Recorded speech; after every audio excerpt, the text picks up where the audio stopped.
Hello दोस्तों, Umakant Yadav sir GS classes की online web portal पे आप सभी का बहुत बहुत स्वागत है। आपको फिर से नमस्कार, प्रणाम। आज हम लोग 2023 के दूसरे दिन में हैं, जो कुछ नया सीखने की कोशिश में हैं और नई उम्मीदों को लेकर के हैं कि कुछ अलग किया जाए इस साल में। ठीक, तो आप अपनी कोशिश को जारी रखें, हम भी आपके प्रति अपनी जो कोशिश है उसको भी जारी रखेंगे। एक हाथ आपका, एक हाथ हमारा, तभी दोनों लोग आगे बढ़ सकते हैं। आइए, आज के सेशन में हम फिर जो बात कर रहे थे पिछले समय में राष्ट्रपति का अध्यादेश के बारे में, यानी जो राष्ट्रपति के पास अध्यादेश की एक जारी करने की जो शक्ति होती है, ऑर्डिनेंस जारी करने की जो शक्ति होती है। ठीक, किसी भी विधेयक अगर उसको लगता है निर्णय लेना बहुत जरूरी है और समय सत्र न चल रहा हो संसद का कोई भी, तो वो अध्यादेश जारी कर सकता है। ठीक, उसको एक शक्ति प्राप्त है। आज हम 8 शक्तियों को, अब तक राष्ट्रपति के सामान्य शक्तियों में अब तक 8 शक्तियों को पढ़ चुके हैं। अगली शक्तियों के बारे में आज हम पढ़ेंगे। वो 9वीं जो शक्ति है उसका नाम है क्षमादान की शक्ति। क्या है 9वीं? क्षमादान की शक्ति। लिखेंगे क्षमादान की शक्ति, क्षमादान की शक्ति, क्षमादान की शक्ति। यानी जो भारत का राष्ट्रपति है इसके पास क्षमादान की भी शक्ति है। क्षमादान, यहां आप देख रहे हैं पार्डन। ठीक, कि राष्ट्रपति के पास क्षमादान की शक्ति कैसे है?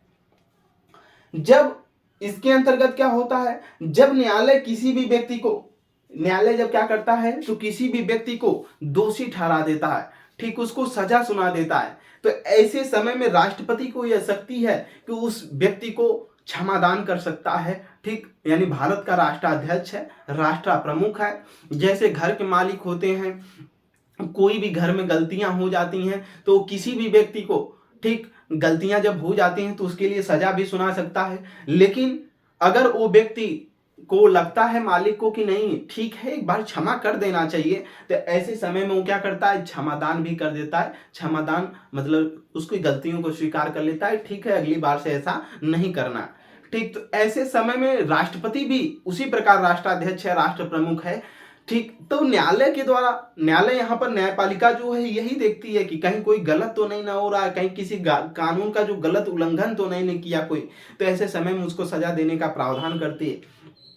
तो अगर न्यायपालिका अगर ऐसी गलतियां कर दी है तो कार्यपालिका का जो प्रमुख है राष्ट्रपति, उसको बचाने के लिए उसके पास क्षमादान की शक्ति है। वो क्षमादान की शक्ति प्रयोग कर सकता है, यानी उसको उस सजा से मुक्ति दिला सकता है। अनुच्छेद 72 में भारत के राष्ट्रपति के पास जो क्षमादान की शक्ति है ये दी गई है, अनुच्छेद 72। आइए देखते हैं, पहले इसमें क्षमादान की शक्ति में लिखेंगे, थोड़ा सा लिखेंगे, तब अनुच्छेद 72 पर हम आकर के चर्चा करेंगे। पहले लिखेंगे, इसमें लिखेंगे इसके अंतर्गत जब, इसके अंतर्गत जब, इसके अंतर्गत जब, इसके अंतर्गत जब, जब इसके अंतर्गत जब न्यायालय, न्यायालय, ठीक, कोई भी न्यायालय, डिस्ट्रिक्ट कोर्ट से मामला, डिस्ट्रिक्ट कोर्ट में तो इतना जल्दी कुछ नहीं होता, हाई कोर्ट सुप्रीम कोर्ट दो ही चीज से होता है। इसके अंतर्गत जब न्यायालय, यानी अगर आपको हाई कोर्ट मृत्यु दंड दे देता है, डिस्ट्रिक्ट कोर्ट दे देता है, डिस्ट्रिक्ट कोर्ट देगा तो हाई कोर्ट में जाएंगे, हाई कोर्ट देता है तो सुप्रीम कोर्ट में जाएंगे, या सर्वोच्च न्यायालय जब मृत्यु दंड घोषित कर दिया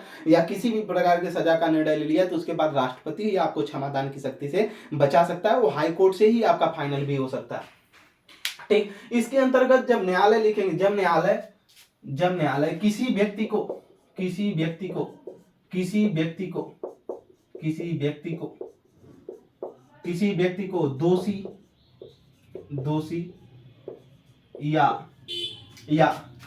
सजा, सजा सुना दे, सुना दे, किसी भी व्यक्ति को दोषी ठहरा दे या सजा सुना दे, ठीक, सजा सुना दे, तो ऐसे समय में, ऐसे समय में, ऐसे समय में, समय में राष्ट्रपति, राष्ट्रपति, राष्ट्रपति, राष्ट्रपति उसे, उसे सजा मुक्त, सजा मुक्त, सजा मुक्त, सजा मुक्त भी करवा सकता है, सजा मुक्त भी करवा सकता है, करवा सकता है। यानी जो भारत का राष्ट्रपति है, ठीक, ऐसे समय में अगर कोई भी व्यक्ति है, अगर वह न्यायालय के द्वारा दोषी ठहरा दिया गया है, उसको सजा हो गई, मृत्युदंड घोषित, मतलब मृत्युदंड घोषित कर दिया गया है कि नहीं इसको मृत्यु दी जाएगी, ठीक फांसी की सजा होगी, तो ऐसे समय में राष्ट्रपति उसे क्या करवा सकता है, राष्ट्रपति उसे क्षमादान, सजा मुक्त भी करवा सकता है। उसके पास क्या है, राष्ट्रपति के पास क्या है, क्षमादान की शक्ति प्राप्त है। राष्ट्रपति उसको क्या कर सकता है, सजा मुक्त भी करवा सकता है क्षमादान की शक्ति के तहत। आइए अनुच्छेद 72 क्या करता है, अनुच्छेद 72 लिखेंगे, अनुच्छेद 72, अनुच्छेद 72, अनुच्छेद 72, ठीक, अनुच्छेद 72, इन आर्टिकलों को 72, इन आर्टिकलों को आप पूरी बेहतरीन तरीके से याद रखेंगे, लिखेंगे। इसमें क्षमादान की शक्ति क्या प्राप्त है, क्षमादान की शक्ति किसको प्राप्त है, राष्ट्रपति को। क्षमादान की शक्ति, क्षमादान की शक्ति किसके पास होगी, क्षमादान की शक्ति कोष्टक में लिख लेंगे, राष्ट्रपति के पास होगी, ठीक, राष्ट्रपति यानी जो भारत का राष्ट्रपति है इसके पास क्षमादान की भी शक्ति। एक किसी भी न्यायालय के द्वारा दिए गए निर्णय को क्या कर सकता है, अगर न्यायालय ने किसी भी व्यक्ति को फांसी की सजा दोषी ठहरा दिया है तो उसको ये क्षमादान करवा सकता है, उसको सजा मुक्त करवा सकता है। तो भारत के राष्ट्रपति के पास जो है 5 प्रकार से क्षमादान की शक्ति प्राप्त है, 5 प्रकार की लिखेंगे नीचे। भारत के राष्ट्रपति के पास, नीचे लिखेंगे भारत के राष्ट्रपति के पास, भारत के राष्ट्रपति के पास, भारत के राष्ट्रपति के पास, भारत के राष्ट्रपति के पास 5 प्रकार के, 5 प्रकार के क्षमादान की शक्ति प्राप्त है, क्षमादान की शक्ति प्राप्त है, क्षमादान की क्या है, शक्ति प्राप्त है, शक्ति प्राप्त है। जो भारत का राष्ट्रपति है इसको क्या है, 5 प्रकार की क्षमादान की शक्ति प्राप्त है। कौन कौन सी, आइए एक एक करके हम लोग देखते हैं और समझते हैं कितने प्रकार की है, फिर से देखेंगे कितने प्रकार की है, 5 प्रकार की है, ठीक। तो एक एक करके देखेंगे। पहला आता है क्षमादान, पहले आता है क्षमा, पहला आता है इसमें क्षमा आता है, क्या आता है, क्षमा, ठीक, क्षमा आता है। इंग्लिश में इसको बोलते हैं पैर्डन, ठीक, पैर्डन, मीनिंग आप अपने से खोज करके लिखेंगे, पैर्डोन, ठीक, जो भी है हमें इंग्लिश कम आती है, ठीक। तो इसमें आप लिखेंगे पहला होता है क्षमा, ठीक, पैर्डन। इसमें क्या होता है, पहले लिखेंगे तब समझेंगे, लिखेंगे इसमें अपराधी को सजा मुक्त कर देना, क्या, अपराधी को सजा मुक्त कर देना, अपराधी को सजा मुक्त कर देना, को सजा मुक्त कर देना, मुक्त कर देना। यानी भारत का जो राष्ट्रपति है इसमें क्या करेगा, कोई भी अपराधी है उसको क्या कर देगा, सजा मुक्त कर देगा, क्या कर देगा, सजा मुक्त कर देगा। इसमें जो शब्द हैं इनको, इन्हीं की महत्ता है, ठीक, जो हमने अंडरलाइन कर दिया, क्या कर देगा, अपराधी को सजा मुक्त कर देगा। जैसे मान लेते हैं कि निर्भया जो कांड हुआ 2012 में दिल्ली में, उस निर्भया कांड के जो अपराधी थे उन्होंने भी राष्ट्रपति के पास, कोई भी व्यक्ति अगर उसको फांसी की सजा होती है तो उसका वकील एक बार राष्ट्रपति के पास क्षमादान के लिए क्या करता है, एक नोटिस तैयार करवाएगा और राष्ट्रपति के पास क्षमादान के लिए उसको भेजेगा। और राष्ट्रपति ये निर्णय अपने मंत्रिपरिषद के सलाह से भी लेता है, स्वविवेक की भी उसकी निर्णय नहीं है, क्योंकि अभी हम लोग देखेंगे कि इस पे आलोचनाएं क्या है, राष्ट्रपति के जो निर्णय हैं इसके मुद्दे क्या उठते हैं, ठीक। तो राष्ट्रपति जो है स्व विवेक की उसकी शक्ति नहीं है कि वो अपने मन से कह दिया नहीं ठीक है इस व्यक्ति को क्षमा कर दिया जाए, नहीं, उसके पीछे मंत्रिपरिषद का हाथ है, ठीक। वो मंत्रिपरिषद से क्या कर सकता है, सलाह लेगा, ठीक, कि क्या किया जाए, इस व्यक्ति को क्षमा कर देना चाहिए ऐसे समय में, ठीक, ऐसा कर सकता है। तो अपराधी को सजा मुक्त कर देना, तो उनको फांसी की सजा से टाल भी सकता है, उसको पूरा मुक्त कर सकता है। इसमें न्यायालय किसी भी प्रकार से पुनः पूछने का कोई भी न्यायालय को अधिकार नहीं है कि क्यों किया गया, लेकिन है अधिकार, एक जगह न्यायिक पुनरावलोकन कर सकता है। कैसे कर सकता है, अभी हम इन शक्तियों को पढ़ने के बाद देखेंगे, ठीक। तो पहला है क्षमादान की शक्तियों में पहला आता है क्षमा। अब दूसरा शक्ति आता है कम्यूसेशन, ठीक। कम्यूसेशन क्या होता है, लिखेंगे इसका मतलब होता है लघुकरण, नंबर 2 लिखेंगे लघुकरण। दूसरी जो शक्ति प्राप्त है भारत के राष्ट्रपति को क्षमादान में वो है लघुकरण, क्या है, लघुकरण, ठीक। लघुकरण क्या होता है, इसको हम इंग्लिश में बोलते हैं कम्यूसेशन, ठीक, सेशन, कम्यूसेशन, ठीक। कम्यूसेशन क्या होता है, लघुकरण, इंग्लिश थोड़ा सा आप गूगल से सर्च करके इनको देखेंगे, ठीक, लघुकरण, इंग्लिश आप सुधार से अगर सही से लिखेंगे तो ठीक होगा। लघुकरण बोलते हैं हिंदी में। इसका मतलब क्या होता है, पहले लिखेंगे दंड के प्रकार को बदलकर, दंड के प्रकार को बदलकर, दंड के प्रकार को बदलकर, प्रकार को बदलकर, दंड के प्रकार को क्या करके बदलकर हल्के प्रकार का दंड देना, हल्के प्रकार का दंड देना, हल्के प्रकार का दंड देना। ध्यान दीजिएगा, इसमें कह रहा है दंड के प्रकार को, किसको, जो दंड का प्रकार है, क्या है, दंड का प्रकार, यानी जो सजा का कोई भी निर्णय कोर्ट ने जो सजा सुनाई है उसके प्रकार, यानी जो सजा का प्रकार है, कोई कठिन मतलब भारी सजा दी गई है, बहुत ज्यादा जुर्माना लगा दिया गया है, कोड़े की मार के लिए लगा दिया गया कि इतने समय तक आजीवन कारावास रहे, मतलब आजीवन नहीं इतने दिनों तक कारावास रहेगा, तो उसको बदल कर क्या करेगा, हल्के प्रकार का करवा दिया जाएगा। ठीक, क्या कर देगा राष्ट्रपति, बदल करके हल्के प्रकार का कर देगा, वही लघुकरण कहलाता है। राष्ट्रपति के पास दूसरे प्रकार की जो क्षमादान की शक्ति है वो कम्यूसेशन है, लघुकरण है। बात समझ में आई? जो क्या करता है, दंड के प्रकार को बदलकर कैसा कर देता है, हल्के प्रकार का कर देता है, बहुत हल्का कर देता है। अब तीसरी जो शक्ति है वो आती है परिहार। क्या आती है, तीसरी शक्ति परिहार आती है। क्या आती है, परिहार। ठीक, परिहार। ठीक, परिहार को इंग्लिश में हम बोलते हैं रेमिसेशन। क्या बोलते हैं, रेमिसेशन, रेमिजन बोलते हैं, हाँ रेमिजन। ठीक, रेमिजन। ठीक, रेमिजन। परिहार क्या होता है, आइए इसको भी देखते हैं। लिखेंगे इसमें परिहार क्या होता है, पहले लिखेंगे। परिहार होता है दंड की मात्रा को कम कर देना, दंड की मात्रा को कम कर देना, दंड की मात्रा को कम कर देना, यानी जो दंड की मात्रा है ऊपर बदला जा रहा है, दंड की मात्रा को बदला गया, लेकिन यहाँ पर क्या करने की बात कर रहा है, कम कर देना, यानी जो दंड की मात्रा है यहाँ पर, ठीक, क्या दंड की मात्रा को क्या कर दिया जा रहा है, कम कर दिया जा रहा है, यानी उसको घटा दिया जा रहा है। ठीक, बहुत ज्यादा जुर्माना है, बहुत ज्यादा समय तक सजा है, तो राष्ट्रपति उसके लिए क्या करता है, जो क्षमादान की शक्ति उसको प्राप्त है उसके तहत उन्होंने परिहार जारी करेगा, यानी दंड की मात्रा को क्या कर देगा, कम कर देगा। अगला आता है, ठीक, वो आता है विराम। क्या आता है, रिस्पाइट। ठीक, रिस्पाइट होता है। चौथा विराम लिखेंगे। इंग्लिश आप थोड़ा सा जरूर देखेंगे, हमें इंग्लिश नहीं आते। ठीक, लिखेंगे इसमें विराम। विराम क्या होता है, राष्ट्रपति को भी शक्ति प्राप्त है, इसको इंग्लिश में बोलते हैं रिस्पाइट। ठीक, क्या बोलते हैं, रिस्पाइट।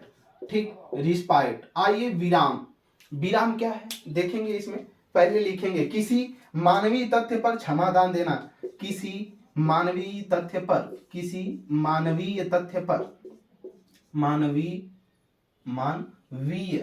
ठीक, किसी मानवीय तथ्य पर क्षमादान देना। ठीक, फिर से लिखेंगे इसको, किसी मानवीय तथ्य पर क्षमादान देना, किसी मानवीय तथ्य पर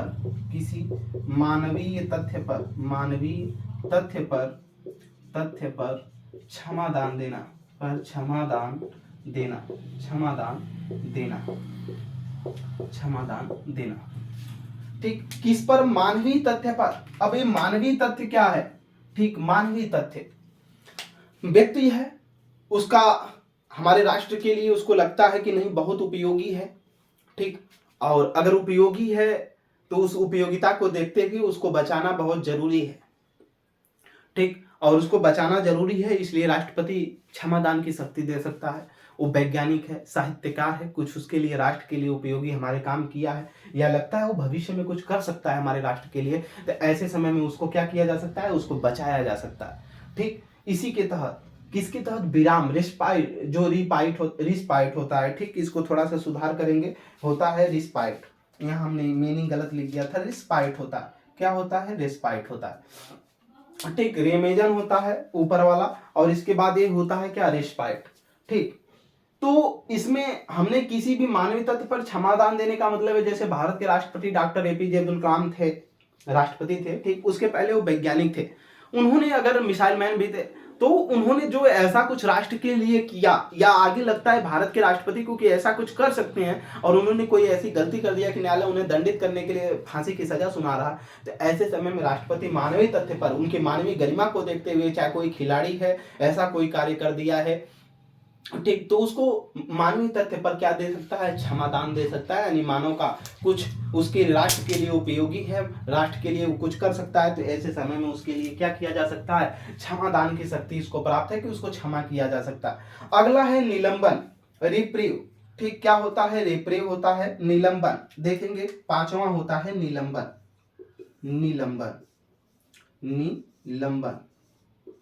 राष्ट्रपति के पास जो अगली शक्ति है, लास्ट पांच प्रकार की होती है, हमने देखा, तो इसमें जो पांचवी शक्ति है वो रिप्रीव होती है। क्या, रिप्रीव। ठीक, रिप्रीव। ठीक, मीनिंग आप जरूर एक बार गूगल से देखिएगा हमारे कहने से। आइए इसमें देखते हैं क्या होता है। ठीक, इसमें होता है मृत्युदंड को लागू होने से रोक देना, मृत्युदंड को, मृत्युदंड को, दंड को लागू होने से, लागू होने से, लागू होने से रोक देना, होने से रोक देना, रोक देना। यानी मृत्युदंड, अगर आपको न्यायालय के द्वारा फांसी की सजा हो गई तो उसको क्या कर सकता है राष्ट्रपति, इसको हम निलंबन या प्रविलंबन भी बोलते हैं। ठीक, क्या प्रविलंबन भी बोलते हैं इसी को, प्रविलंबन, दोनों लिख लेंगे आप, प्रविलंबन। ठीक, दोनों बोलते हैं, निलंबन या प्रविलंबन। इसको मृत्युदंड को क्या करेगा, वो लागू होने से क्या कर सकता है, रोक देना, उसको रोक देगा। कौन, भारत का राष्ट्रपति। इस प्रकार हमने भारत के राष्ट्रपतियों को जो सामान्य शक्तियों में, राष्ट्रपति का जो भारत का राष्ट्रपति है उसके पास सामान्य शक्तियों में किसी भी प्रकार की शक्ति है जो आती है क्षमादान की शक्ति। इसके अंतर्गत क्या होता है, जब न्यायालय किसी भी व्यक्ति को क्या ठहरा देता है, जब न्यायालय किसी भी व्यक्ति को दोषी या क्या करता है, सजा सुना दे, तो ऐसे समय में राष्ट्रपति क्या कर सकता है, उसे सजा मुक्त भी करवा सकता है, क्षमादान कर सकता है। ठीक, अनुच्छेद 72 के तहत क्षमादान की शक्ति भारत के राष्ट्रपति को प्राप्त है। ठीक, क्या होता है, भारत के राष्ट्रपति के पास 5 प्रकार की क्षमादान की शक्ति प्राप्त है। कौन कौन सी शक्तियां हैं, पहला है क्षमा, जिसे पर्डन बोलते हैं, अपराधी को सजा मुक्त कर देना। कोई अपराधी है, ठीक, उसको सजा से क्या कर देना, उसकी सजाएं पूरा क्षमा कर देना, उसको समाप्त कर देना। ये भारत के राष्ट्रपति के विवेक की शक्ति है, लेकिन उसके पीछे मंत्रिपरिषद का हाथ होता है। ठीक, दूसरा होता है लघुकरण, दंड के प्रकार को बदलकर हल्के प्रकार का दंड कर देना। यानी कोई भारी सजा सुनाई गई है न्यायालय के द्वारा, ज्यादा समय तक जुर्माना, ज्यादा समय तक कारावास, तो ऐसे समय में जो उसको ज्यादा समय तक जेल में रहने का कारावास हुआ है उसको बदल करके क्या कर देगा, हल्का कर देगा भारत का राष्ट्रपति। किसके तहत, लघुकरण के साथ, जिसे कम्यूटेशन बोलते हैं। फिर तीसरे जो प्रकार की शक्ति आती है परिहार है। ठीक, रिमीजन जैसे बोलते हैं, रिमीजन। ठीक, दंड की मात्रा को क्या कर देगा, दंड की मात्रा को कम कर देना। यानी जो दंड दिया गया है, भारी दंड दे दिया गया है, ज्यादा जुर्माना लगाया गया है, उसकी मात्रा को हल्का कर देना। ऊपर बदल रहा है, हल्का करना, लेकिन इसमें कम कर देना। बहुत ज्यादा था उसको कम कर देना, बदला नहीं गया, उसको कम कर दिया गया। चौथा है विराम, रिस्पाइट होता है। ठीक, किसी भी मानवीय तथ्य पर क्षमा देना। कोई भी व्यक्ति है वो राष्ट्र के लिए प्रमुख पहले रहा है या आगे कुछ राष्ट्र के हित में वो ऐसा कर सकता है, उसके पास कुछ ऐसा कौशल है, ऐसे समय में उसको बचाना अगर जरूरी लगता है तो ऐसे समय में राष्ट्रपति क्षमादान के तहत उसको मानवीय तथ्य पर क्या देता है, क्षमादान कर देता है। पांचवा है निलंबन, रिप्रीव। ठीक, रिप्रीव ये जो होता है जिसे प्रविलंबन भी बोलते हैं, इसमें मृत्युदंड को लागू होने से रोक देगा। ठीक, जो सजा सुनाई गई है, फांसी की सजा अगर सुना दी गई है तो उसको राष्ट्रपति क्या कर सकता है, अपने क्षमादान की शक्ति के तहत इसको क्या कर देगा, मृत्युदंड को लागू होने से क्या कर देगा, रोक देगा। ठीक, बात समझ में आई। तो ये रहा राष्ट्रपति के पास क्षमादान करने की क्या रही है, उसकी शक्तियां रही हैं। ठीक, इसको मेहनत से आप एक बार और रिपीट करेंगे, पढ़ेंगे, देखेंगे। अब आगे हम चलते हैं, राष्ट्रपति को जो ये क्षमादान की शक्तियां प्राप्त हैं, इसके तहत उसमें मुद्दे क्या क्या उभर करके सामने आते हैं कि इसकी कुछ आलोचनाएं क्या है, ठीक, इसका महत्व अच्छा क्या है, इसको भी देखेंगे। आइए देखते हैं। ठीक, लिखेंगे क्षमादान की शक्ति जो प्राप्त है राष्ट्रपति को, इसके मुद्दे क्या हैं, उभर करके सामने क्या आते हैं, मेंस की परीक्षाओं में कभी कभी पूछ लिए जाते हैं। ठीक, तो जरूरी है। कहीं कोई दिक्कत होती है, चीजें नहीं समझ में आती हैं, तो आप उसको क्या करेंगे, कमेंट बॉक्स में हमसे पूछेंगे। ठीक, कमेंट बॉक्स में पूछ सकते हैं आप, लेकिन हमने ऐसे तरीके से समझा ही दिया है कि आपका किसी भी प्रकार का प्रश्न ही नहीं आना चाहिए। ठीक, क्योंकि उसमें कोई फिर ऐसी चीजें बचती ही नहीं है कि आपके अंदर कोई संदेह पैदा होगा। अगर आप किताब पढ़े हैं या नहीं भी पढ़े हैं, अगर प्रैक्टिस प्रीवियस ईयर के क्वेश्चन कर रहे हैं, तो इतने आसान भाषाओं में हमने खुद समझा दिया है कि आपको दोबारा जरूरत ही नहीं पड़ेगी किसी भी चीज की। आइए देखते हैं अगला, समाधान से संबंधित मुद्दे, यानी जो क्षमादान है इससे संबंधित क्षमादान की शक्ति। ठीक, इससे संबंधित मुद्दे लिखेंगे, इससे संबंधित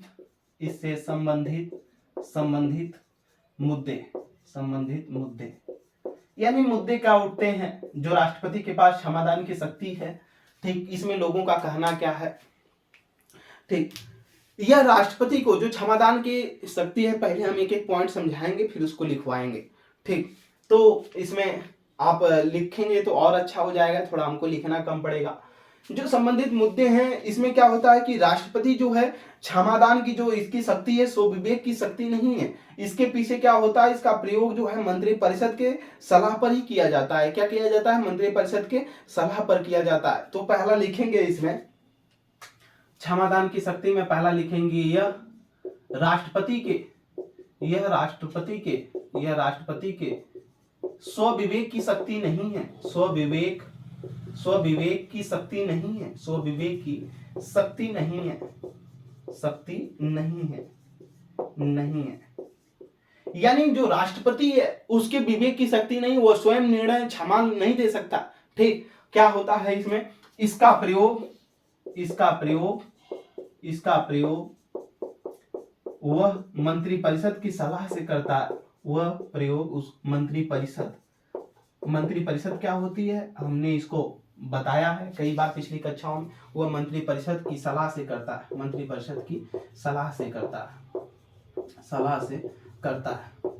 ठीक, वह मंत्रिपरिषद की क्या करता है, सलाह से करता है। नंबर 1, ये चीजें समझ में आ गई होंगी। नंबर 2 कहता है राष्ट्रपति न्यायालय से कुछ अलग निर्णय दे सकता है। ठीक, राष्ट्रपति को यह मतलब है, अधिकार है कि वो न्यायालय को क्या कर सकता है, न्यायालय से कुछ अलग निर्णय दे सकता है, उसको न्यायालय रोक नहीं सकता। लिखिएगा क्या होगा, राष्ट्रपति न्यायालय से कुछ अलग निर्णय दे सकता है। राष्ट्रपति न्यायालय से कुछ अलग निर्णय दे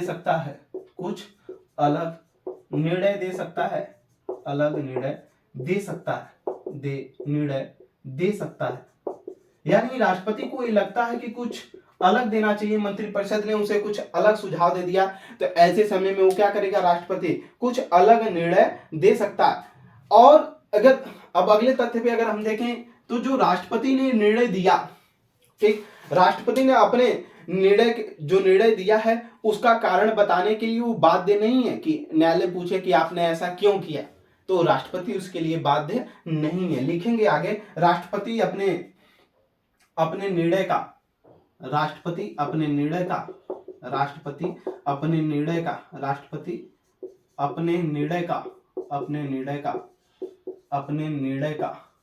कारण बताने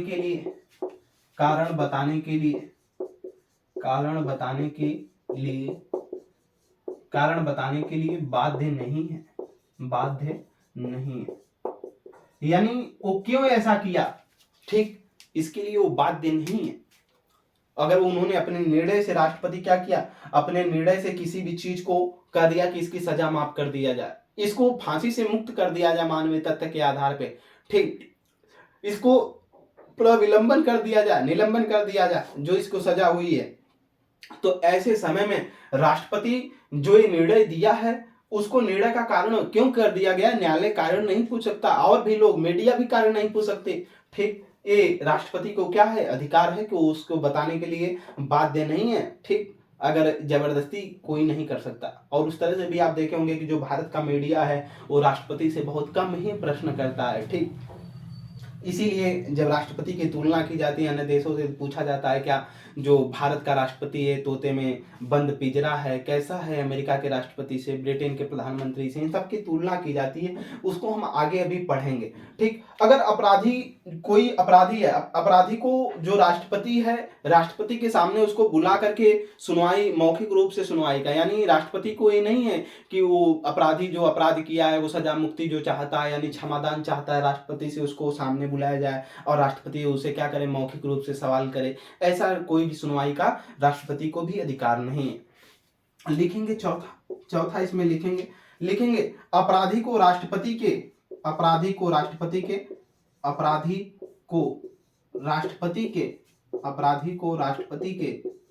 जो अपराधी है उसको राष्ट्रपति के सामने मौखिक रूप से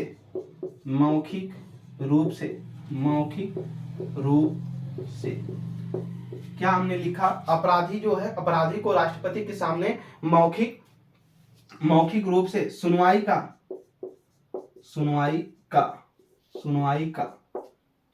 का अधिकार नहीं है, यानी अधिकार नहीं,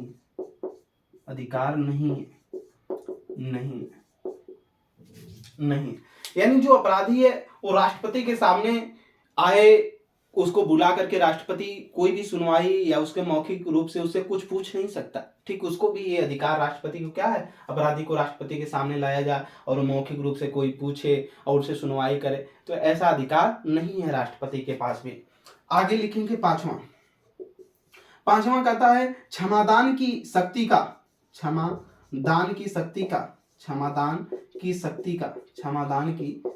का जो राष्ट्रपति के पास क्षमादान की शक्ति है, इस क्षमादान की शक्ति का ठीक न्यायिक पुनरावलोकन न्यायिक पुनरावलोकन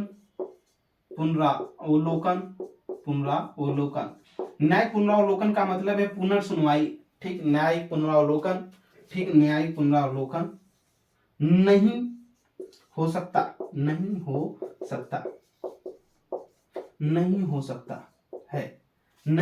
है। लेकिन यदि राष्ट्रपति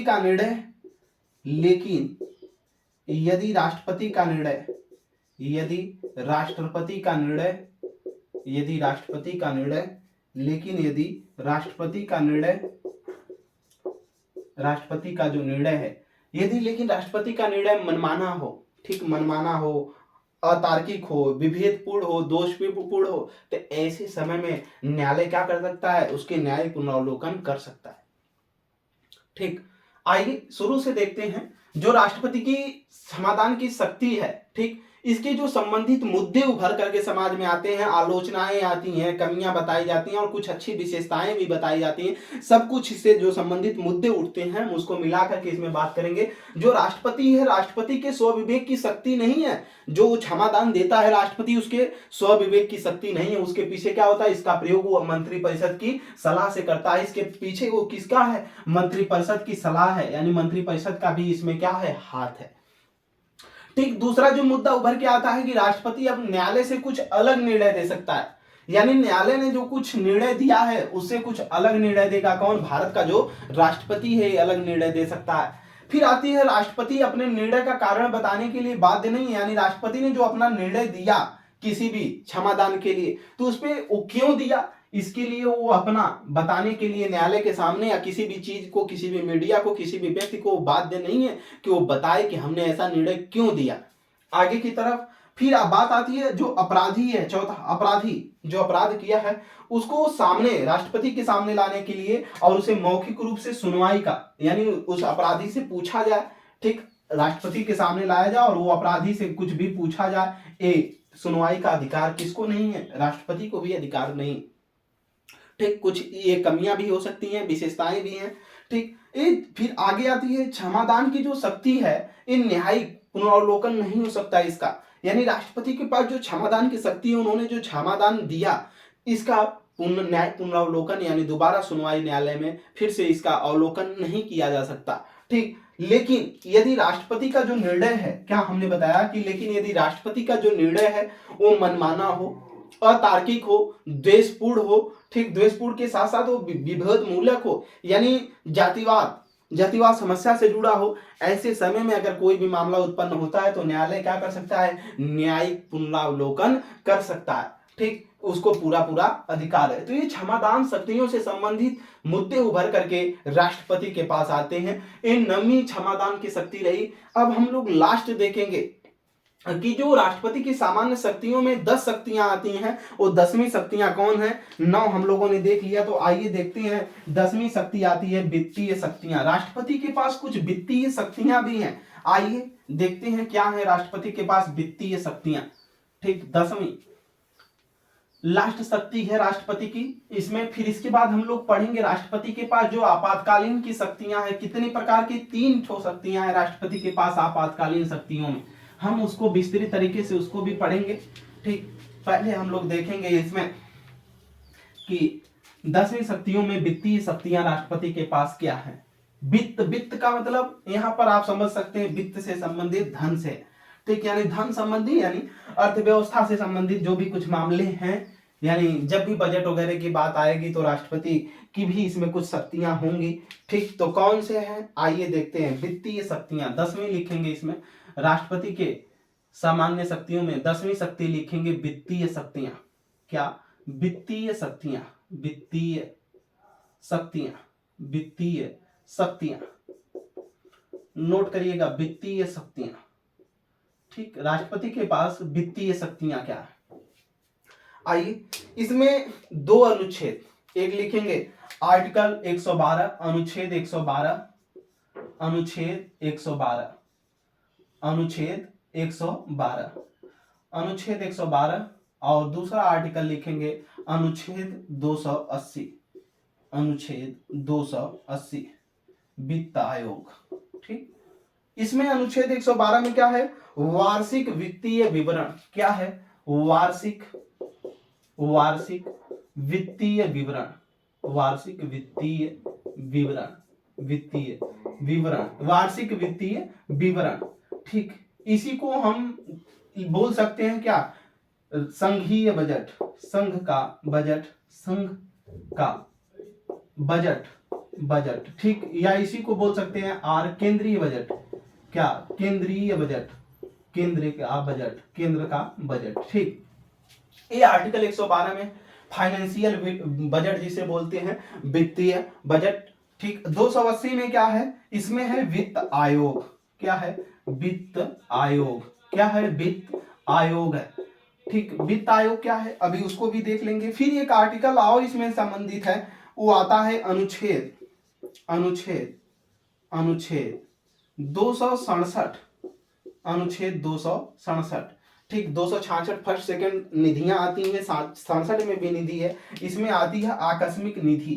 ठीक, क्या? आकस्मिक निधि, आकस्मिक, आकस्मिक। ठीक, आकस्मिक होगा इसमें, आकस्मिक, आकस्मिक, कहीं गलत हो रहा है इसमें, आकस्मिक।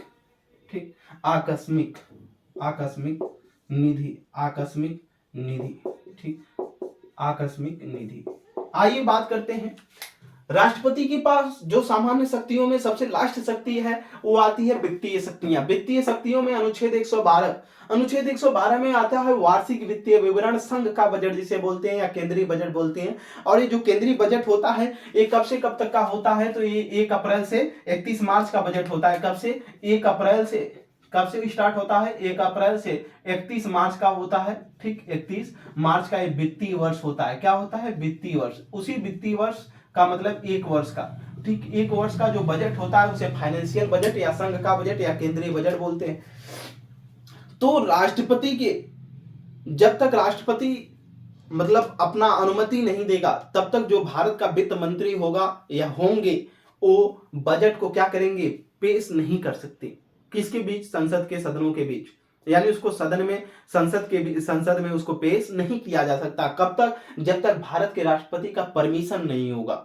ठीक, तब तक जो वार्षिक वित्तीय विवरण की बात की गई अनुच्छेद 112 में, उसको संसद के सदन में पेश नहीं किया जा सकता, उसको रिलीज नहीं किया जा सकता। ये राष्ट्रपति की वित्तीय शक्तियां हैं, उसकी अनुमति होनी जरूरी है।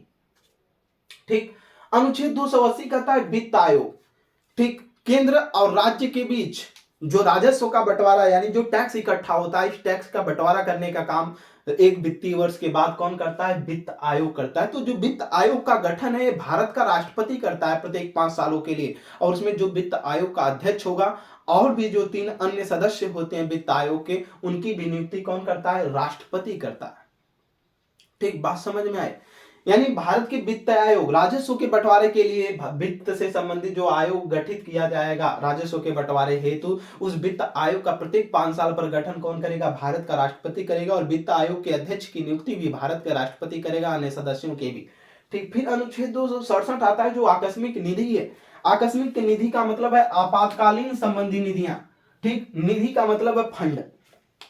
ऐसे समय में जैसे घरों में कोई भी आपातकाल आ जाए तो इसके लिए कुछ पैसा रखा जाता है मालिक के द्वारा कि ये पैसा रहेगा जब घर में किसी भी प्रकार की आपातकाल आएगा, तो ऐसे समय में इसको यूज किया जाएगा। तो ऐसे समय में जो आकस्मिक निधि है इसका प्रयोग तभी किया जाएगा जब देश में कोई भी आपातकाल स्थिति हो, या कोई दूसरा देश है आपातकाल की स्थिति में हमारा देश उसकी सहायता करना चाह रहा हो, तो ऐसे समय में आकस्मिक निधि से पैसा निकाल करके क्या किया जा सकता है? दिया जा सकता है। लेकिन इस आकस्मिक निधि से जब भी पैसा निकाला जाएगा तो इसमें राष्ट्रपति की क्या होगी? जब इससे रिलीज मनी किया जाएगा, ठीक, रिलीज जो भी है रिलीज मनी, जब इसे किया जाएगा रिलीज मनी में, तो इसमें राष्ट्रपति की क्या होना चाहिए? अनुमति। ठीक, किसकी? राष्ट्रपति की। राष्ट्रपति की अनुमति के द्वारा ही इस आकस्मिक निधि से पैसा निकाला जा सकता है। ठीक, तुरंत, तत्काल। और जो लोक लेखा निधि है, संचित निधि है, उनका अलग विषय है, लेकिन इसमें तत्काल अगर निकालना है आकस्मिक निधि से पैसा तो राष्ट्रपति की तुरंत अनुमति के बाद तुरंत पैसा इससे निकाल करके सहायता ली जा सकती है, देश की आपातकालीन स्थितियों से निपटा जा सकता है। तो ये राष्ट्रपति की वित्तीय शक्तियां रही। ठीक, सामान्य शक्तियों में हम लोगों ने राष्ट्रपति की 10 प्रकार की शक्तियों को पढ़ा। आशा है कि आप बेहतरीन तरीके से उसको समझे होंगे और समझ करके अच्छा कुछ आकलन किए होंगे अपने आप को, और कुछ नया सीखे होंगे। ठीक, हमको भी बहुत खुशी हुई कि आप आपातकालीन शक्तियों के अब आगे हम लोग आ गए हैं, यानी आपातकालीन शक्तियों को पढ़ेंगे। बहुत खुशी है हमें भी कि अब राष्ट्रपति की 3 शक्तियां बची हैं, जिसमें पढ़ने में भी बच्चों को आनंद आता है और समझने में भी आनंद आता है कि कब कब वो आपातकालीन शक्तियां क्यों नहीं लगती हैं। तो ठीक उसको जानेंगे अगली कक्षाओं में कि राष्ट्रपति के पास जो आपातकालीन शक्तियां हैं कौन कौन सी हैं, कब कब लागू होती हैं। ठीक, आज के लिए इतना ही। Umakant Yadav sir GS classes में जुड़ने के लिए आपका बहुत बहुत धन्यवाद। और भी जो अपने साथी मित्र यार हैं, दोस्त हैं, उनके तक हमारे चैनल को शेयर करें, सब्सक्राइब करवाएं, लाइक करते रहें। आपका सहयोग बहुत जरूरी है हमारे लिए। ठीक, तो आप भी अगर सहयोग करते रहेंगे, हमारा भी सहयोग रहेगा, तो दोनों लोग आगे जा सकते हैं। ठीक, धन्यवाद, प्रणाम।